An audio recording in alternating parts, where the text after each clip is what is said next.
Subscribe कीजिए हमारे इस यूट्यूब चैनल स्टडी स्टार्स 27 को और लेटेस्ट वीडियो के लिए इस बेल आइकन को क्लिक करें। हेलो स्टूडेंट, मैं दीपेश के सरवानी अपने इस यूट्यूब चैनल स्टडी स्टार्स 27 में आपको एजुकेशन संबंधित वीडियो प्रोवाइड करता हूं। देखिए, हम इस वीडियो में देखेंगे कि कैसे एक यूनिक तरीके से हम किसी भी एग्जाम की तैयारी करते हैं। बेसिकली मैं आपको इस वीडियो में एसएससी सीजीएल की तैयारी कैसे करेंगे उसके बारे में बताऊंगा। ये तरीका जब आप जान जाएंगे और उसे आप अप्लाई करेंगे तो निश्चित तौर पर आपके एग्जाम निकलने का चांस 100% हो जाएगा। तो देखिए यहाँ पर कैसे ये तरीका हमको अप्लाई करना है। जैसे कि आप सभी को पता है कि एसएससी सीजीएल का सिलेबस क्या है। जहाँ तक आप देख सकते हैं यहाँ पर सब्जेक्ट दिए गए हैं, नंबर ऑफ क्वेश्चन दिए गए हैं, मैक्सिमम मार्क्स दिए गए हैं और टाइम जो है 1 घंटे का समय रहता है। तो सब में 50-50 मार्क्स रहता है। 0.50 का आपका नेगेटिव मार्क रहता है और 25, 25, 25 और 25 चारों सेक्शन में आपके क्वेश्चन होते हैं। इसको देखिए एक अलग तरीके से कैसे आप तैयारी कर सकते हैं। सबसे पहले बेसिक चीज है, आप सभी के पास बुक तो होना आवश्यक है। तो आप इन चारों सब्जेक्ट के बुक खरीद लीजिएगा। बुक होना चाहिए आपके पास, या फिर आप यूट्यूब के वीडियो से भी पढ़ सकते हैं। यूट्यूब वीडियो से आप पढ़ेंगे तो आपको नोट्स भी प्रिपेयर करना होगा, और बुक से पढ़ते हैं तो आपके पास डायरेक्ट कंटेंट अवेलेबल रहेगा। लेकिन देखिए, यूट्यूब से पढ़ने से जल्दी याद होता है एज कम्पेयर टू बुक से पढ़ने से, ये भी याद रखिएगा। तो जैसे कि हम लोग बात करें कि रीजनिंग की तैयारी करने है आपको, या फिर जनरल अवेयरनेस की, या एप्टीट्यूड की, या फिर इंग्लिश की, तो आपको कैसे तैयारी करना है। सबसे पहले आपको इसे दो दो भाग में बांट देना है। जैसे कि अगर आप रीजनिंग तैयारी कर रहे हैं, उसके साथ में कोई एक और सब्जेक्ट ले सकते हैं। दिन में 2 सब्जेक्ट से ज़्यादा नहीं पढ़ना है आपको, और मिनिमम 1 सब्जेक्ट पढ़ना है। अगर 1 सब्जेक्ट पढ़ेंगे तो आपके लिए ज़्यादा बेहतर रहेगा। 2 सब्जेक्ट पढ़ते हैं तो भी कोई बात नहीं, सुबह टाइम आप कुछ और पढ़ेंगे और शाम को कुछ और पढ़ेंगे। तो मान लीजिए आपने 2 सब्जेक्ट ले लिया, जैसे कि रीजनिंग और जनरल अवेयरनेस। तो इसकी तैयारी आपको कैसे करना होगा। ये देखिए एक चार्ट है, इस चार्ट के माध्यम से मैं आपको समझाऊंगा कि आप तैयारी कैसे करेंगे। तो आपने 2 सब्जेक्ट ले लिया है तैयारी करने के लिए, और मान लीजिए आपके पास 100 दिन का समय है। हम मान के ही चलते हैं, इस 100 दिन को हम कैसे डिवाइड करेंगे, उसी प्रकार आपके पास जितना समय रहेगा उसको आपको डिवाइड करना होगा। बेसिक सा रूल है, अगर आप रूल फॉलो करते हैं तो काफ़ी अच्छे तरीके से तैयारी कर पाएंगे, और हो सके तो पहले अटेम्प्ट पे ही पेपर निकाल पाएंगे। तो 2 सब्जेक्ट आपने चुन लिया, आपके पास 100 दिन है। अब इस 100 डेज को आपको डिवाइड करना है 4 भाग में। पहला तो 50% में, दूसरा 30% में, फिर 16% में और 4% में। ये 4 भाग में आपको डिवाइड करना है। जैसे मैंने कलर में आपको यहाँ पर बता दिया है, कलर करके कि किस कलर पे किस तरह का आपको डिवाइड करना है। यहाँ पर देखिए आपको उल्टे इस तरह से लिख कर दीवार पे चिपका देना है। ऐसा क्यों करना है, ये आपकी एक्टिविटी को बताता है। ये आपके माइंडसेट को फॉलो करने के लिए एक गाइड करेगा। जैसे कि आपने 100 दिन का चार्ट लगा लिया और उसे अपने दीवार पे चिपका लिया है। उल्टा लिखना है आपको, 1 यहाँ पर रहना चाहिए और 100 यहाँ पर। तो जैसा रहेगा आपका एग्जाम का डेट, उस हिसाब से आपको इसी परसेंट में डिवाइड करना है। अगर 50 दिन रहेगा तो उसको इसी परसेंट से आप डिवाइड कर सकते हैं। तो शुरू में आपको 2 सब्जेक्ट पढ़ना है, और कंटिन्यू लगातार आपको वही 2 सब्जेक्ट 25 दिन तक पढ़ना है। देखिए सिंपल सा चीज है, आपको 25 दिन तक वही 2 सब्जेक्ट पढ़ना है, कुछ और नहीं पढ़ना है। जैसे कि इसमें 4 सब्जेक्ट दिए गए हैं, तो इसमें से आपने 2 चुना, तो 2 सब्जेक्ट आपको लगातार 25 दिन तक पढ़ना है, और हर दिन आपको एक एक दिन को कट करते जाना है। ऐसा इसलिए करना है क्योंकि आप इसमें पूरी तरह से इन्वॉल्व रहेंगे। आपका फोकस पूरी तरीके से आपके एग्जाम की तरफ रहेगा, क्योंकि जैसे ही आप सुबह उठेंगे और चार्ट पे देखेंगे कि एक दिन और चला गया, आपके अंदर ऑटोमेटिक सी मोटिवेशन आ जाएगा कि यार मेरे को आज ज़्यादा पढ़ना है। तो इसीलिए आपको ये जरूर करना है, हर दिन सुबह उठते ही सबसे पहले आप क्या करेंगे, उस दिन को कट कर देंगे। जैसे दिन को कट करेंगे आपका पूरा फोकस चले जाएगा पढ़ाई की तरफ कि आज मेरे को ज़्यादा पढ़ना है। तो आप सुबह से ही फोकस हो जाएंगे पढ़ाई की तरफ, तो आपका पूरा दिन बहुत ही अच्छे से जाएगा। तो मान लीजिए आपने लगातार 25 दिन 2 सब्जेक्ट को पढ़ा, सुबह पढ़ा एक सब्जेक्ट को, दूसरे को शाम को पढ़ा। टाइम आप डिवाइड कर सकते हैं अपनी कैपेसिटी के अनुसार कि आप 4 घंटा सुबह पढ़ रहे हैं, 4 घंटा आप शाम में पढ़ रहे हैं, या फिर आप जितना पढ़ सकते हैं उस हिसाब से। लेकिन आपको ये याद रखना है कि 25 दिन में दोनों सब्जेक्ट कंप्लीट होने चाहिए। सिर्फ कंप्लीट नहीं होने चाहिए, साथ में आपको इसके साथ क्या क्या करना है मैं बता रहा हूँ। जैसे कि 25 दिन तक है, इस 25 दिन में आपको क्या क्या करना रहेगा। आपको पढ़ना भी है, साथ में टेस्ट सीरीज भी देना है, या फिर आपको एमसीक्यू सॉल्व करना है। चाहे आप बुक से सॉल्व करें, या बुक से टेस्ट दे, या फिर ऑनलाइन टेस्ट दे, या ऑनलाइन एमसीक्यू वीडियोस देखिए। इसके अलावा आपको पुराने क्वेश्चन पेपर भी सॉल्व करते रहना है। साथ में ही चलेगा सारी चीज। थोड़े थोड़े समय निकाल निकाल के आप थोड़ा सा टेस्ट दे दीजिएगा, थोड़ा सा समय निकाल के आप पुराने क्वेश्चन पेपर देख लीजिएगा। और 25 दिन आप लगातार पढ़ते हैं दो सब्जेक्ट को, तो डेफिनेटली वो आपके कंप्लीट होने को जाएगा।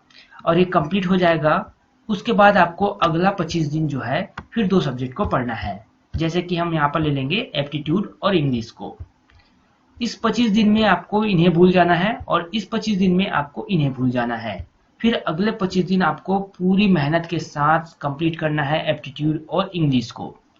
जैसे ही एप्टीट्यूड और इंग्लिश कंप्लीट हो जाता है, तो देखिए आपके पास 50 दिन में क्या होता है, आपके 50% में जो आपका 50 दिन है उसमें आपका कंप्लीट हो जाता है पूरा सिलेबस। अब पूरा सिलेबस तो कंप्लीट हो गया, लेकिन कहीं ना कहीं कुछ ना कुछ तो छूटेगा ही, कुछ कुछ थोड़ा थोड़ा गैप छूट ही जाता है। तो उसको कवर करना रहेगा, आपको उसको फिलअप करना है जो गैप छूट गया है। तो आप इस तरीके से करते हैं तो आपके पास 50 दिन अभी और बचे हैं, तो आपको डरने की जरूरत नहीं रहेगी। अब अगले जो 30 दिन है, आप इस 30 दिन में ये जो पढ़े आपने, जो आपने ये सभी पढ़ा है, उसी को आपको रिवीजन करना है। साथ ही जो गेप है मतलब कुछ टॉपिक छूट गया है, उन टॉपिक को भी कवर करना है। और इस 30 दिन में आपको चारों सब्जेक्ट को पढ़ना है। लेकिन रूल वही रहेगा, क्या करना है आपको, 15 दिन लगातार पढ़ना है आपको दो सब्जेक्ट, फिर अगले 15 दिन लगातार पढ़ना है आपको दो सब्जेक्ट।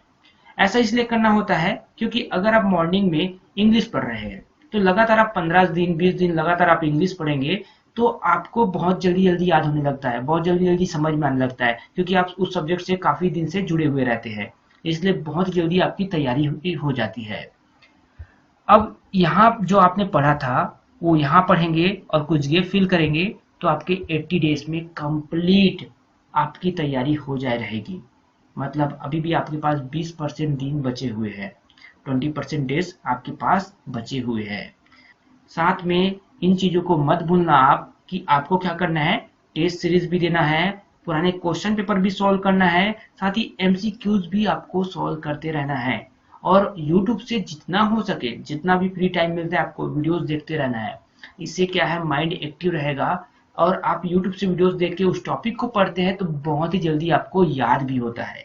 आप एक बार ट्राई करके देखिएगा, जो टॉपिक आप पढ़ना चाहते हैं उसे जाकर आप YouTube में पढ़िएगा, और YouTube में पढ़ने के बाद आप बुक में जब उसे देखेंगे तो आपको 5 मिनट में पूरा टॉपिक याद हो जाएगा। 5 मिनट में ही पूरा टॉपिक याद हो जाएगा। ये आप ट्राई कर सकते हैं। आपने यहाँ पे जो काम करना था वो तो कर लिया, आपने पूरी तरीके से तैयारी कर लिया है। अब आपको फिर से रिवीजन करना है।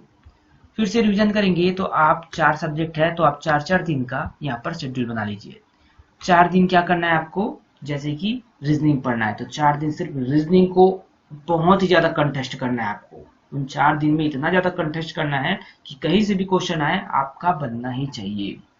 उसी प्रकार अगले 4 दिन में आपको जनरल अवेयरनेस का जो अगला 4 दिन है, आप अपने सामान्य ज्ञान को अच्छे से पढ़ेंगे और उसे पूरी तरीके से कंटेस्ट करेंगे। आपने पूरा गैप फिल कर लिया है, आपने रिवीजन भी कर लिया है। अब यहाँ पर क्या है, एक एक्स्ट्रा रिवीजन चल रहा है जो आपको ज्यादा और स्ट्रांग बनाएगा एग्जाम को लेकर। फिर अगले 4 दिन में फिर से आपको वही काम करना है। जो आपका तीसरा सब्जेक्ट हो जाता है एप्टीट्यूड का, उसमें आपको पूरा फोकस करना है और काफी ज्यादा मेहनत करना है। आपको सारे फॉर्मूले याद कर लेने हैं, उसके रिवीजन करना है। और फिर अगला 4 दिन जो बचा आपका लास्ट का, इसमें क्या करना है आपको, फिर इंग्लिश को पढ़ना है।